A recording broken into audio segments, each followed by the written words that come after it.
Welcome back to another episode of the Mainly Hoops podcast, another Big 12 team preview. We've got the Iowa State Cyclones here today. Before we do dive in to their outlook for this season, if you are liking our content, please go ahead and like and subscribe.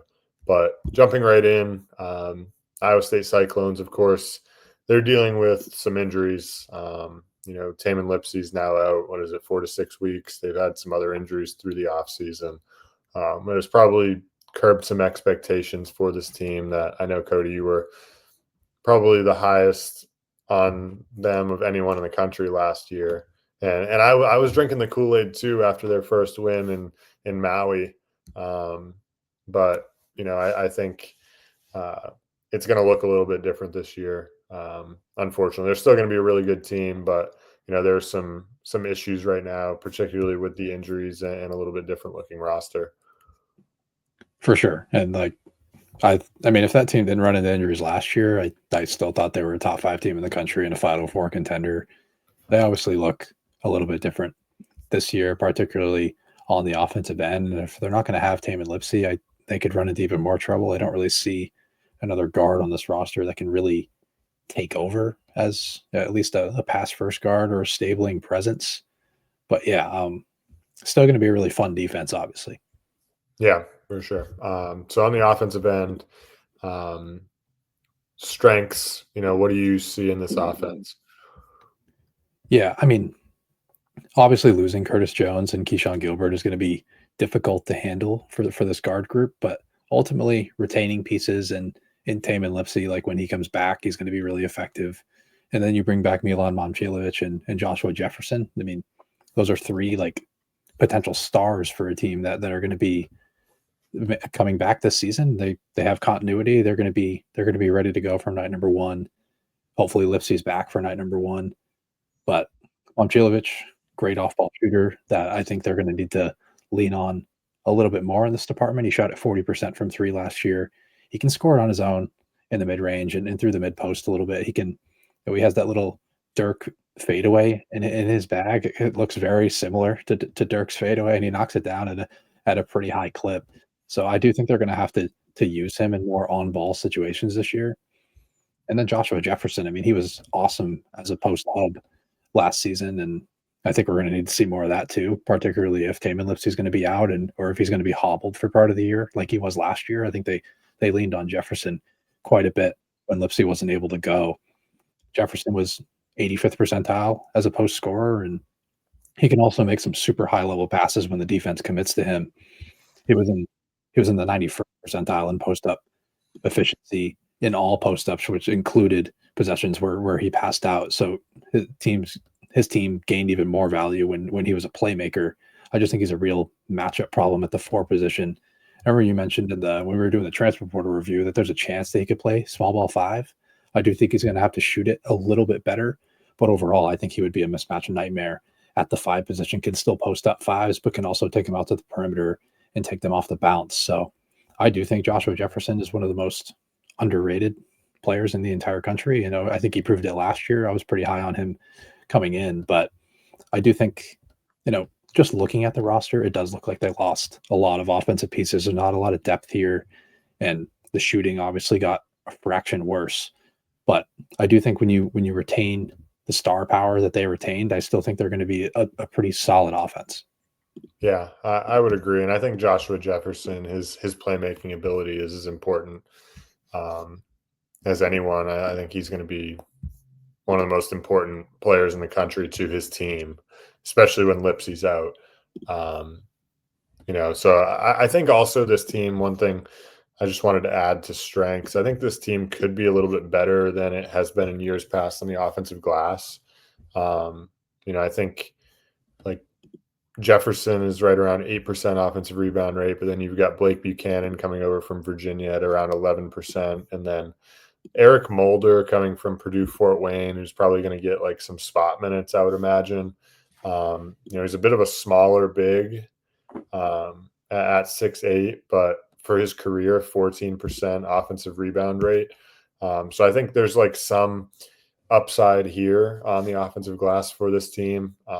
to potentially generate some offense. But in terms of weaknesses for this offense, I guess especially with Lipsy out early, like I do worry a bit about like the guard depth and the scoring depth overall. Like, yes, they have Jefferson, Lipsy, Momcilovic, but losing the guard group from last year and Lipsy being out, like I worry about the creation of offense and just like the overall like the scoring depth that they had. Right, they don't have that in Gilbert and Jones anymore. And coming off the bench now, it's a little bit more uncertain as to like where points will come from. If those guys that we've talked about, a bunch now aren't really rolling. So for me, it really lies in the depth and like bench scoring reliability, and like primary ball handler creation behind Lipsy, and really not even behind Lipsy because he's not even going to start the season healthy. So like to start the year, I think it's a major concern right away. Yeah, I think perimeter creation is a concern as well. That was probably my main concern. And when you lose Mason Williams for the season to a knee injury, I think that's I don't know if he's or to a hip injury. Sorry, he had hip surgery. It says he's likely out. If he could get thrown into the mix, he's a talented perimeter scorer that can score it on the move, off the bounce in the mid range as well. I think he would be a key piece. I think Dom Nelson is going to be an important piece this year. I think he can crack the starting lineup if his game is translating well throughout practice. Because I mean, it's either him or like a Nate Heisey, and I think Dom Nelson's a little bit more dynamic, particularly off the bounce and as an athlete. So I think his creation is going to be pretty important early on in the season. I also think off-ball shooting outside of Milan Momcilovic is a concern. Like Mason Williams would have been big in this area. Nate Heisey has shown an ability to knock it down, but on low volume, and I'm just not that high on the talent overall. Doesn't really shoot it well on the move. He's more of a stationary catch and shoot guy. One guy to monitor is 4-star freshman Jamarian Bateman. He shot at 41% from three on 9 attempts per game in the AAU circuit he was playing on, and he shot at 43% in his last high school season. So with deep range, quick trigger, like I think there's upside for him to crack the rotation early and really bring some perimeter pop to this offense. But obviously at this point in time, we don't really know what his role is going to look like. We haven't seen many freshmen crack the rotation besides like a Taman Lipsy, who was just a dominant defender, was able to work his way into the rotation that way. But overall, yeah, there's definitely some concerns. And I talked about Dom Nelson. He doesn't really shoot the ball all that well. Shot at 21 for 84 from three last year. He's more of a guy that's built to play in transition. I don't really think he's built to generate any sort of offense. Yeah, I would agree. Now shifting to the defensive side, I think while it's not necessarily full of depth, I think like they lost Deshaun Jackson to Pittsburgh, who was like their primary rim protection last year, right? 6.8% block rate for Jackson last year. But now, fortunately, we're able to bring in Blake Buchanan from Virginia, who has shown now over 2 years to be a viable rim protector, 6.7% career block rate, 6.2% last year in a much increased role from his freshman season. So I think adding him and then, Joshua Jefferson, who, he's 6'8", he has some like weak side, rim protection ability. He's not like he's not fantastic at protecting the rim, but 3% block rate, I think, to kind of go hand in hand with Buchanan and his near 7% block rate will definitely be a strength. Obviously, when Lipsy's back, the perimeter is a little bit more shored up because, he's one of the better guard defenders in the league, right? He's like career 4-point-something% steal rate. Really a pest on the defensive end, but without him, it kind of, again, leaves some question marks in the air with the perimeter group. So for right now, I think this defense is still going to be really good, but I think it just is a little bit more uncertain, at least to start the year. But once Lipsy's back, I think it's still, it's one of the best defenses in the country as it's been under Otzelberger for quite some time now. Yeah, I would agree. I mean, Lipsy's a big loss, but I do think they have like some other guys to cover. Like I think Heisey's a good defender.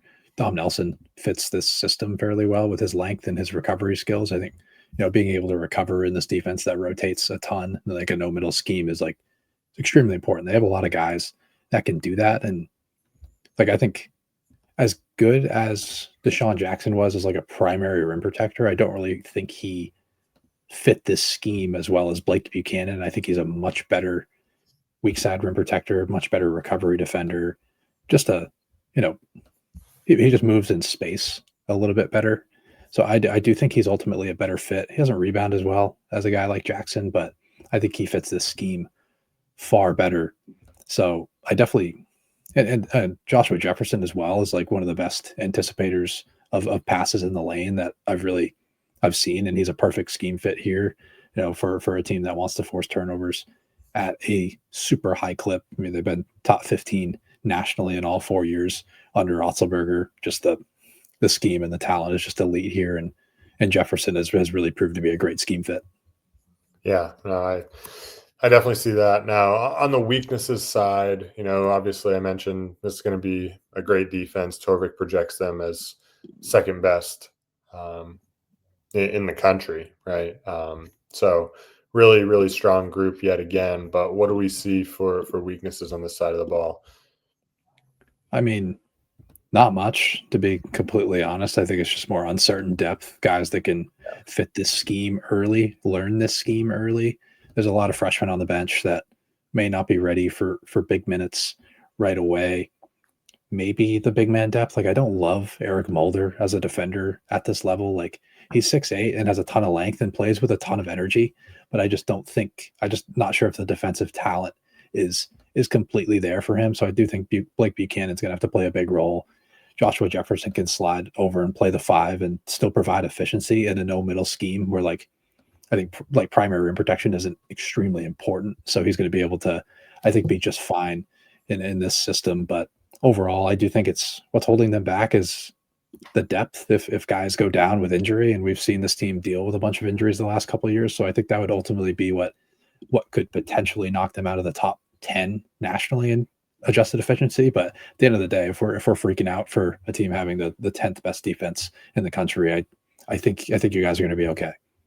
Yeah, I think so. I mean, they will be elite on this end, and like there's no doubt about it. But those are my concerns as well. I think just the depth concerns, the front court depth in particular. Like you mentioned, Mulder, he's not really a defender, so it's a little bit of a question. And then I think, like you said, there are just some uncertain pieces at this stage in the game. But I think Otzelberger's a great coach, and we'll be able to get guys to come along as the season goes along, especially once Lipsy's back. That'll help. But now looking at team MVP, team X Factor, who do you have here? MVP is Joshua Jefferson. I mean, who else was I going to say here in the spot? But I just think his ability to operate as a post hub, and I talked about the defense a minute ago, just a great anticipator of passes in the lane, good on ball defender. I think he's going to do so many things well for this team that's going to have to cover for Tamin Lipsy's injury. I believe it was a knee injury, so he might take a little bit longer to come back in non-conference, and I think Joshua Jefferson's going to have to carry the offensive load. So he's definitely my MVP here. For X Factor, I considered Dom Nelson here because I do think his creation and playing in a transition setting is going to be really important, and just his ball handling and ability to get to the rim was going to be important as well.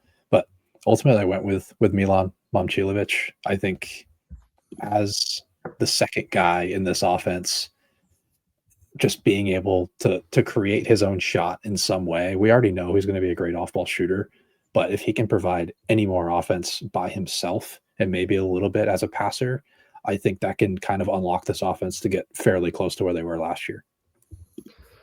Yeah, I wish I could say I went with different answers. But I went with the same. I think Joshua Jefferson, very important on both ends, but in particular, like offensive creation for this team. He can really do a lot of things. His versatility. I really enjoy watching him play. And then Momcilovic, I think, like you said, as the second option, I think he's going to be very, very important with the losses of Gilbert and Jones from last year and Lipsy being out to start the year. It's going to allow for some development for him, and I think he's going to be, very, very important to what this offense can be, particularly in the half court. But looking at ceiling and floor, are you going to pump the brakes on what you had on them last year, or are we going to go as far as you did last year? No, I can't go that far. Can't say this is a national championship level team. I just think they lost a little bit too much on the offensive end. And yeah, just losing Curtis Jones and Keyshawn Gilbert, like they really rounded out this offense and really made me a believer in this team long term. But this year, I think they're kind of going to backtrack to those first couple years of Otzelberger offenses that are near like maybe not the first couple years, but the year before last year where they were in like the 70 to 75 range. I think they're more 50 to 60 this year in adjusted offensive efficiency. So ultimately, I had their ceiling as a top 3 team in the Big 12, a 3 or 4 seed, maybe being their on the national scale being their ceiling. Their floor, I had them in the middle of the pack in the Big 12 and a potential like 7 or 8 seed. I just think the defense is going to be too good for this team to fail or even end up near the bubble. And their offense is obviously better than years past. Yeah.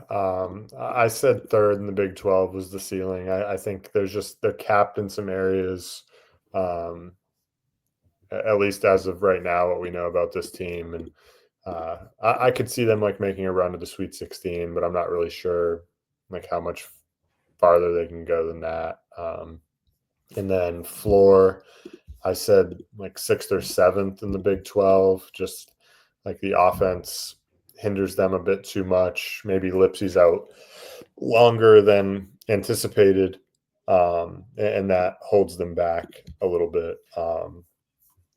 But before we wrap things up, bold prediction for this team. Do you have one? Yeah, it'll be Joshua Jefferson themed, obviously. I said he can work himself into being a first rounder.